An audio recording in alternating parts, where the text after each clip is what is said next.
तो नी अनस्टेबल हो जाता है। तो आज हम बात करेंगे एक ऐसा पेशेंट जिसका नी डिस्लोकेशन हो गया एक रोड साइड एक्सीडेंट में, और नी डिस्लोकेशन की वजह से उसके बहुत सारे लिगामेंट टूट गए, और साथ ही जो पैर को खून की नाड़ियां और नर्व सप्लाई करती हैं, और उसकी नर्व की भी साथ में इंजरी हो गई, साइड में हो जाए, जिसकी वजह से उसके फुट का मूवमेंट बंद हो गया था। तो ये he was actually an immigrant, originally Bihar से थे, नाम इनका गणेश यादव था। तो इन्होंने लोकल हॉस्पिटल में ट्रीटमेंट लिया, पहले प्लास्टर, फिर ब्रेस, उसके बाद फिजियोथेरेपी, लेकिन 6-7 महीनों में उनकी पेन, जैसा कि मैंने बताया कि लिगामेंट्स नी को स्टेबिलिटी देते हैं, नी अनस्टेबल था, और पैर जो था उनका चलता नहीं था, उसको फुट ड्रॉप बोलते हैं। तो वो चल नहीं पा रहे थे, इवन खड़ने में भी सक्षम नहीं थे। तो हमारे पास वो 6 नवंबर को आए, रफली 7-8 महीनों के बाद, इंजरी के एग्जैक्टली 8 महीने बाद। तो हमने उनको एग्जामिन किया। ये हमारे मेडिकल टेस्ट होते हैं, जब हम पेशेंट को एग्जामिन करते हैं तो उससे हमने ये देखा कि इनके काफ़ी सारे लिगामेंट टूटे हुए हैं और नर्व भी काम नहीं कर रही। ये एमआरआई की पिक्चर है, ये एमआरआई की रिपोर्ट है, जिसमें कि इनके एसीएल टूटा हुआ था, पीसीएल टूटा हुआ था, एलसीएल, और उसके साथ ही पोस्टीरोलेटरल कॉर्नर होता है, उसको हम पीएलसी बोलते हैं। तो पीएलसी भी टूटा हुआ था, और जो लिगामेंट नी का मूवमेंट करता है, मुड़े हुए नी को सीधा करने के लिए जो मूवमेंट करता है, उसे लिगामेंटम पटेली कहते हैं, वो भी उनका टूटा हुआ था। इसके अलावा उनके नी के अंदर 2 मेनिस्कस होते हैं, दोनों फटे हुए थे, और ये नर्व जो है कॉमन पेरोनियल नर्व, जो मैंने बताया कि नर्व भी उनकी काम नहीं कर रही थी, जिसकी वजह से नी की इंजरी की वजह से उनके फुट के ऊपर भी मूवमेंट प्रॉपर नहीं हो रहा था। तो यही जो हमने एग्जामिनेशन किया और एमआरआई किया, उसके बाद ये डायग्नोसिस बना। मैंने आपको ये सारे बता दिए कि ये लिगामेंट्स इनके टूटे हुए थे। हमने पेशेंट से डिस्कस किया,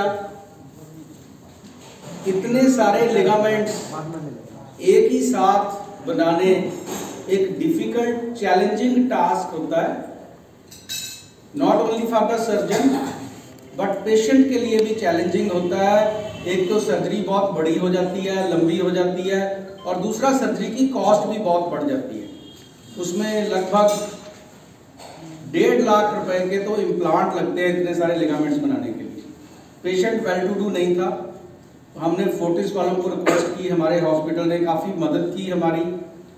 इम्प्लांट कंपनी को रिक्वेस्ट की, जो इम्प्लांट बेचते हैं उन्होंने सारे इम्प्लांट फ्री कर दिए।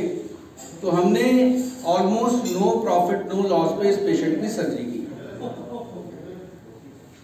तो सिंगल स्टेज सर्जरी थी 8 नवंबर को। दूरबीन के जरिए हमने मेनली उनकी सर्जरी की, जिससे छोटे छोटे कट लगते हैं, क्योंकि आप जानते हैं जब हम सर्जरी से काटते हैं वो भी एक तरह की इंजरी है। तो हम चाहते हैं कि ऑलरेडी इंजर्ड नी पे हम कम से कम इंजरी लगाएं। तो इसलिए आजकल मिनिमल इन्वेसिव सर्जरी हम इसको बोलते हैं, कि छोटे छोटे कट लगा के हम सर्जरी करते हैं। तो हमने उनके सारे लिगामेंट्स बना दिए, कुछ रिपेयर कर दिए, और जो उनकी नर्व थी उसको भी हमने रिलीज कर दिया। हमने देखा कि इंजरी के बाद जो स्कार टिश्यू बना हुआ था, उनकी नर्व स्कार टिश्यू में फंस चुकी थी। तो उसको वहां से, जब स्कार टिश्यू में फंस जाती है तो नर्व अपना काम करना बंद कर देती है। तो patient was lucky, we were lucky कि नर्व कटी नहीं हुई थी, तो हमने उसको स्कार टिश्यू से रिलीज कर दिया। ये उसका ऑपरेशन के बाद का एक्सरे है, ये स्क्रूज हैं, और इधर एक ये छोटा सा आपको दिख रहा होगा, जहां पे मेरा एरो है, उधर एरो चल नहीं रहा,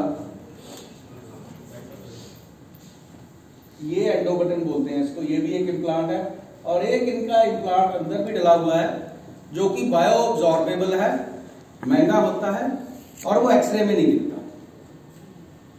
तो ये पेशेंट को हमने सर्जरी के नेक्स्ट डे वॉकर की मदद से चलना शुरू कर दिया।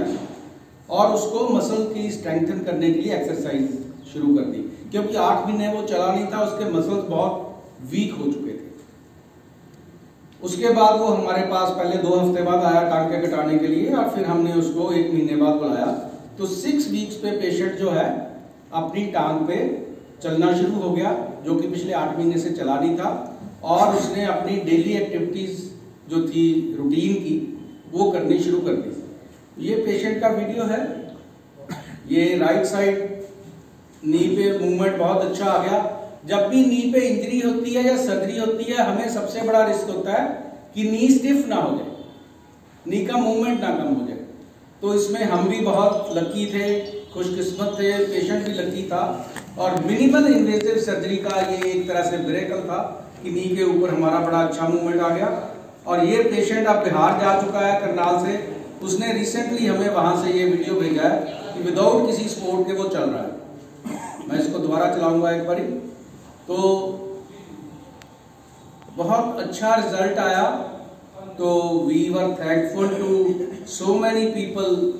फोर्टिस हॉस्पिटल था, इम्प्लांट वाले थे जिन्होंने इस पेशेंट की मदद की।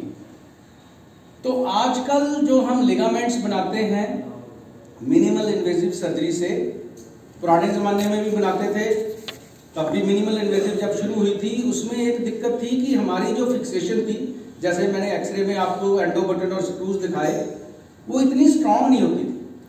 तो बड़ी बारी पेशेंट को प्लास्टर देना पड़ता था, क्रचेस से चलना पड़ता था। तो अब फिक्सेशन हमारी इतनी अच्छी हो गई है कि हम पेशेंट को, बहुत सारे मरीजों को, इसके तो बहुत सारे लिगामेंट टूटे थे, अक्सर लोगों का एक लिगामेंट टूटता है जिसको ACL बोलते हैं। कॉमनेस्ट इंजरी हमारी वो है, प्लेयर्स में होती है। स्पोर्ट्स इंजरी बड़ी कॉमनेस्ट है। परसों हमने एक IPL प्लेयर की सर्जरी की थी वहाँ पे फोर्टिस में, जो इंडिया के लिए भी खेलता है। और उससे पिछले हफ्ते में हमने एक फुटबॉलर, इंडिया के लिए फुटबॉल खेलता है, कलकत्ता से सर्जरी कराने आया था।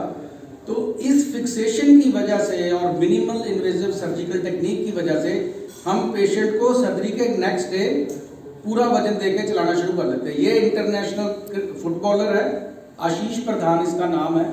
ये हमने पिछले हफ्ते की थी। अभी ये पट्टी लगी हुई है, ये इसका IV लाइन भी इधर हाथ में लगी हुई है। ऑपरेशन से नेक्स्ट डे ये चल रहा है। ये हमारा IPL क्रिकेटर है, ये भी ऑपरेशन से नेक्स्ट डे है। इसके देखो अभी भी ग्लूकोज वाली नाली लगी हुई है, ऑपरेशन से नेक्स्ट डे। ये हमारे अम्बाला के एक डॉक्टर हैं, प्रैक्टिशनर हैं, शायद आप लोग, क्योंकि अम्बाला यहाँ से पास है, शायद आप लोग कभी मिले भी हों इनको। और ये एक रेसलर है, ये कबड्डी प्लेयर है, ये भी एक प्लेयर है। ये सब लोग ऑपरेशन से नेक्स्ट डे चल रहे हैं। ये वो वाले पेशेंट्स हैं जिनकी हमने पिछले कुछ दिनों में सर्जरी की। अब हमारा एम सिर्फ ये नहीं होता कि हम इनको चला दें और बात खत्म हो जाए। जैसा कि आप जानते हैं कि स्पोर्ट्स जो है आजकल एक कैरियर बन चुका है, लोगों का रोजी रोटी कमाने का साधन भी है। अगर हम उसको स्पोर्ट्स में वापस नहीं लेके जाएंगे तो उसकी लाइवलीहुड अफेक्ट होती है। तो हम यहीं पे नहीं छोड़ते, हम प्लेयर को फॉलो करते हैं, उसको हम फिजियोथेरेपी बढ़ाते रहते हैं, एक्सरसाइजेस बढ़ाते रहते हैं। तो नॉर्मली 5-6 महीने पे पेशेंट जो हैं वो अपनी गेम में सेम लेवल पे वापस चले जाते हैं। तो पिछले 25-30 सालों में हमने रफली 15-20 हज़ार नेशनल इंटरनेशनल स्पोर्ट्स प्लेयर, जिसमें हरियाणा के भी बहुत हैं, आपका हरियाणा स्पोर्ट्स में बहुत आगे है, वो हमने ऑपरेट किए हैं। और उनमें से around 80% they have gone back to their original level of sports. तो अभी इसमें मैं 1-2 वीडियोस आपको दिखाऊंगा जिसमें वो अपना एक्सपीरियंस बताएंगे।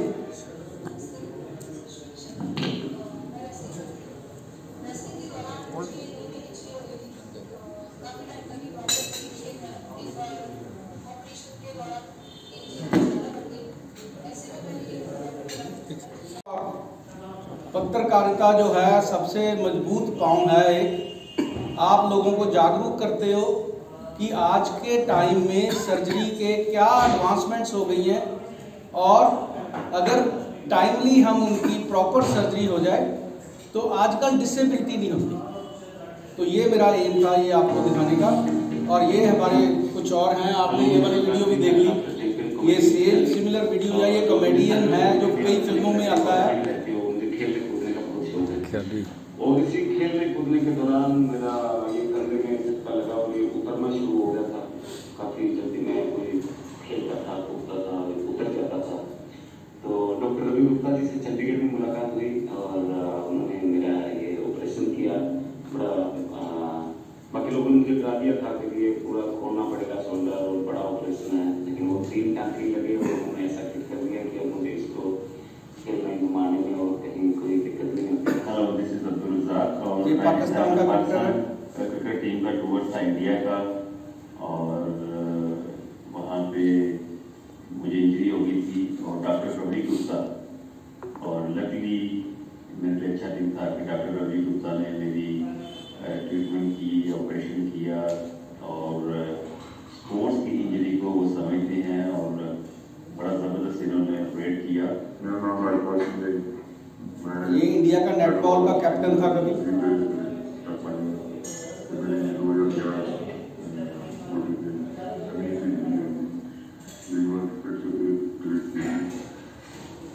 लोगों को फायदा होता है और आपको भी लोग रिकॉग्नाइज करते हैं, रिस्पेक्ट करते हैं। तो आई वॉज इन्वाइटेड इन लाहौर। ये रज़ाक अफरीदी, ये दोनों मेरे पेशेंट थे। ये लाहौर की पिक्चर है। तो ये क्लाइव लॉयड हैं, शायद आप लोगों ने नाम सुना होगा, वेस्ट इंडीज़ के कैप्टन रहे हैं। वेरी हार्ड हिटिंग बैट्समैन होते थे किसी टाइम में 1970s 80s में। तो वेस्ट इंडीज़ में भी पूरे एशिया में से हमारे काम के कारण हमें इनवाइट करके वहाँ पे वर्ल्ड कप के दौरान क्रिकेट इंजरीज के ऊपर दे वांटेड टू लिसन। तो इसलिए मैं आप लोगों से ये करूँगा कि आप इस साइंस को और आगे लेके जाइए अपने माध्यम के थ्रू, ताकि ज़्यादा से ज़्यादा लोग इसका फ़ायदा उठा सकें।